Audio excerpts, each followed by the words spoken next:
Aujourd'hui, nous honorons le martyre du guide suprême de l'Iran. The supreme murderer of Iran.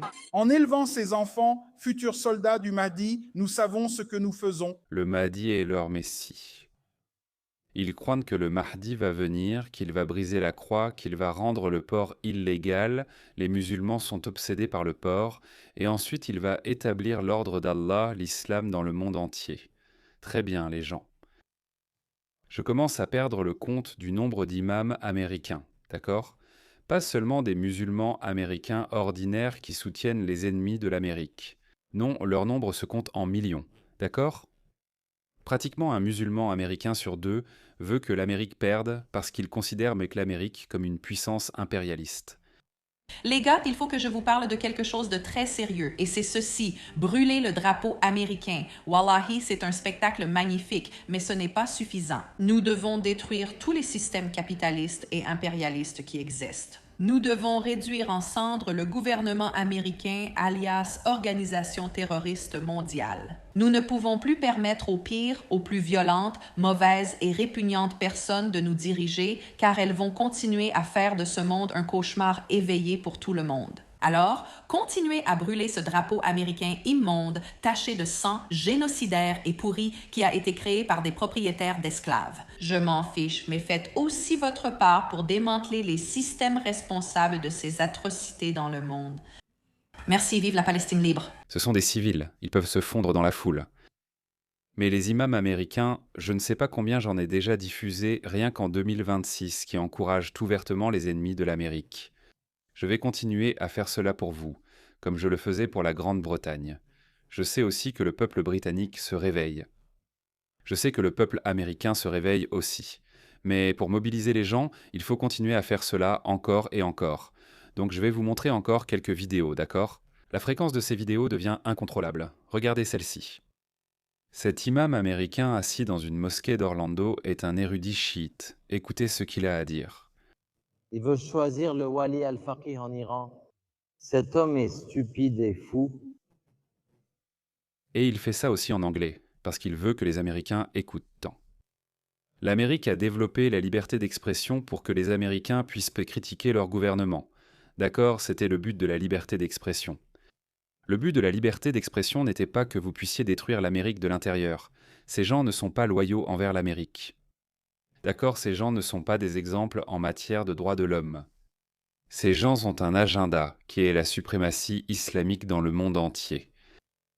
Et cela signifie la chute des États-Unis d'Amérique en tant qu'entité, en tant que gouvernement, en tant qu'État. Ils veulent que l'Amérique tombe pour que le califat puisse être créé. Dans ce cas, un califat chiite pourrait être créé. Il ne sait pas quoi, je ne sais pas. Il faut réfléchir, prendre 15 minutes pour réfléchir à ce qu'on va dire.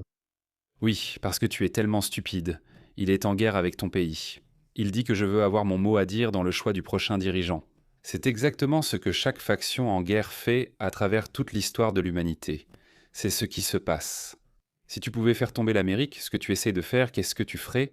Tu installerais un dirigeant fantoche. Qu'est-ce qui est si difficile à comprendre là-dedans, espèce d'abruti ? Encore une fois, ces types ne sont pas des gens intelligents. Ce sont des personnes très dogmatiques. Ils ne croient qu'en leur propre vision du monde, et c'est tout. Oui, les États-Unis d'Amérique et le monde libre veulent un dirigeant de notre choix pour que nous puissions démanteler le régime et instaurer la démocratie là-bas. Et ensuite, la souveraineté pourra être transférée au peuple d'Iran. C'est l'objectif déclaré. Et c'est assez compréhensible pour les gens qui ont un cerveau dans la tête. Nous n'avons pas besoin de 15, 20 minutes, une demi-heure pour comprendre cela. Abruti. Tu veux choisir le Wali al-Faqih? Il pense que le Wali al-Faqih fait partie des gangs de ces contrebandiers. C'est avec ça qu'il vit. C'est comme ça qu'ils sont. Regarde la direction ici et la direction là-bas. Oui, regarde les dirigeants ici et les dirigeants là-bas. C'est pourquoi il ne veut pas vivre là-bas, mais préfère l'Amérique. Pourquoi permettons-nous cela, les gars ? Pourquoi permettons-nous cela ? Comme je l'ai dit, ils n'utilisent pas la liberté d'expression pour demander des comptes au gouvernement américain. Ils utilisent la liberté d'expression pour démanteler les États-Unis. Ça, c'est juste un idiot. Laissez-moi vous en montrer un autre. Dearborn, l'Islamabad des États-Unis. En élevant ces enfants, futurs soldats du Mahdi, nous savons ce que nous faisons. Donc Mahdi est leur Messie. Ils croient pas que le Mahdi va venir, qu'il va briser la croix, qu'il va rendre le porc illégal. Les musulmans sont obsédés par le porc, et ensuite il va établir l'ordre d'Allah, l'islam, partout dans le monde. Ces Wakistanais aux cheveux violets avec des anneaux dans le nez, où ces idiots pensent-ils avoir leur place dans ce nouveau monde ? Sur le toit, c'est là qu'ils doivent être, mais ils annoncent clairement leurs intentions. Hitler se retournerait dans sa tombe et penserait « Mec, pourquoi n'ai-je pas eu cette idée pour faire tomber l'Amérique ou l'Occident ?» Parce qu'il pensait que, attends une seconde, si j'envoie des nazis en Amérique et à Londres et qu'ils commencent à propager notre vision du monde ou nos arguments, alors ils seront sûrement arrêtés. C'est ce qu'il pensait, mais il s'est trompé. Tu peux clairement faire ça en Occident. C'est ce que nous cherchons. Inch'Allah, nous espérons donner à nos enfants une vraie chance pour faire partie de l'armée du Mahdi. Dans l'armée du Mahdi, pas des religieux qui ne font que propager des paroles, mais vraiment dans l'armée pour qu'ils puissent se battre. Nous voulons donc que nos enfants comprennent, lorsqu'ils entendent Sayyid Hassan Nasrallah dire que nous sommes à Karbala. Nous nous souvenons de Karbala. Nous sommes à Karbala. Nous voulons que nos enfants, les petits, comprennent, qu'ils saisissent cela. Ma question pour vous, c'est la suivante. Lorsqu'une personne au niveau de Taqwa et l'Ihsan, Nasrallah était le chef du Hezbollah qui est mort comme un rat lors d'une frappe aérienne israélienne en 2024, je crois, ou en 2025. Oui, il est mort après l'incident des beepers. Je suis désolée de vous interrompre. Nous avons maintenant la confirmation officielle du groupe Hezbollah de la mort de Hassan Nasrallah. Quelle est votre réaction, s'il vous plaît? Je suis vraiment désolée. Mettons fin à l'entretien ici. Nous étions en train de parler avec Mawa Osman, journaliste et animatrice de télévision. Clairement, visiblement bouleversée par cette dernière nouvelle que nous venons de vous annoncer. quand il fait une déclaration comme celle-là, n'est-il pas au courant des hadiths qui parlent du statut de Hussein? Pourquoi dit-il qu'il est le Hussein de l'époque?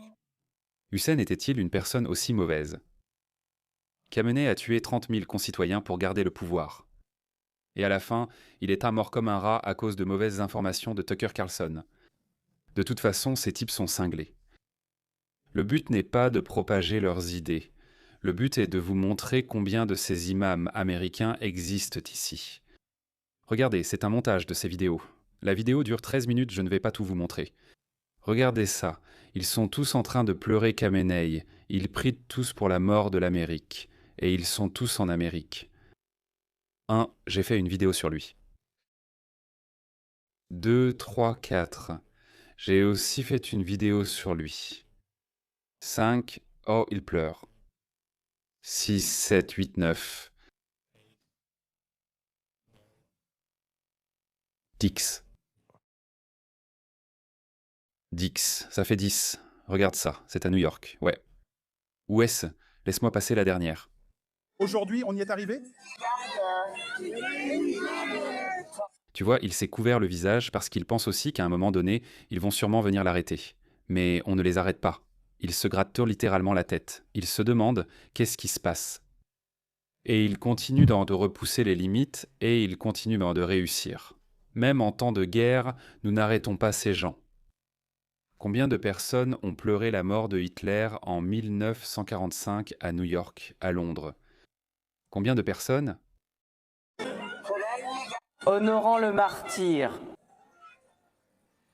du guide suprême de l'Iran. Le meurtrier suprême de l'Iran. Alhamdulillah. Tu as vu ça? Ça fait à peine 2 semaines, oui, environ 2 semaines. 10 imams, rien que ces 2 derniers jours, à notre connaissance, encouragent ouvertement l'ennemi et sapent notre effort de guerre. C'est de la trahison. Pourquoi n'appliquons-nous pas les lois sur la trahison? Nous avons pourtant ces lois. Elles existent pour une raison, mais nous ne les appliquons pas. C'est déchirant. Vraiment, c'est déchirant.